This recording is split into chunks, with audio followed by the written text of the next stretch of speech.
Once upon a time, there was a man who lived in a house all alone.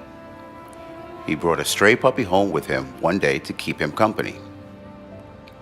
The puppy grew and became big and mean. Then one day, a dove perched on the sill of his upstairs window and he fed it. The dove became friendly and the man brought it inside to keep as a pet also. But the dog resented the presence of the dove and barked and leaped with jealous fury. The man tried to keep the dove away from the dog, but the dog kept barking at the dove every time he sensed its presence. Finally, the man decided to get rid of the dog and keep the dove. But he couldn't get the dog to leave the house. He tried everything, even bribing it out of the door with morsels of meat. But nothing worked. He even tried force, but the dog growled and snapped at him. Finally, he decided to go to the professionals. He told the veterinarian his story, then asked him what to do. The professional said, "It's simple. Get rid of the dove." The man returned to his house disappointed. As he placed the key in the lock of the front door, he heard a terrible commotion. The dog was growling and barking. He quickly unlocked the door and ran into the house. In the middle of the living room, the dog was standing over the body of the dove. Feathers were everywhere. The wings of the dove were spread pitifully, and there was blood. The man leaped across the room, kicking the dog in the side with all his might. The dog went rolling and howling, scrambling for shelter under the table. Tenderly, the man picked up the dove from the floor. Its body was limp, but he saw it was still breathing. Carefully folding its wings, he took it to the kitchen and began to care for it. He then took the dove to another room and set food and water by it, closed the door, and returned to the living room. He looked into the eyes of the dog glaring from under the table and said, "I'll get rid of you if it's the last thing I do. I've kept you and fed you."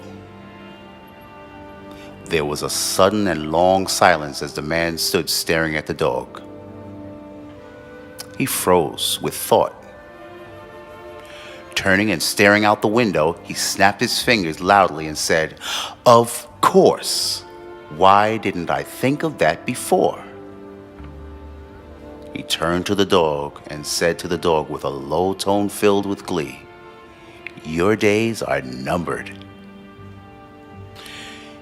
In a burst of action that scared the dog, causing him to jump backward, the man literally ran to the kitchen and opened wide the doors of the cupboards. He gathered all the dog food he could find in the cupboards and then went to the corner of the kitchen floor where the dog's dishes were, scooped them up, and threw them all in the trash. He then went back to care for the dove. After checking the dove, he returned to the living room and stretched out in his easy chair to relax. He glared right at the dog and said, "Now I am the master. You depend on me to feed you. And I have stopped." The dog became hungry late that night and went to the kitchen and sniffed where his dishes had been. There was no food for him. That night, the man slept very well, and the next morning he awoke with a new peace in his heart. It seemed the sun was shining brighter than ever before. He heard the dog whining for food in the kitchen, but paid no attention to him. He went about doing some cleaning and fixing his breakfast. The dog whimpered and paced the floor, licking his chops as the man ate breakfast. It took some self-control, but the man refused to give the dog a crumb.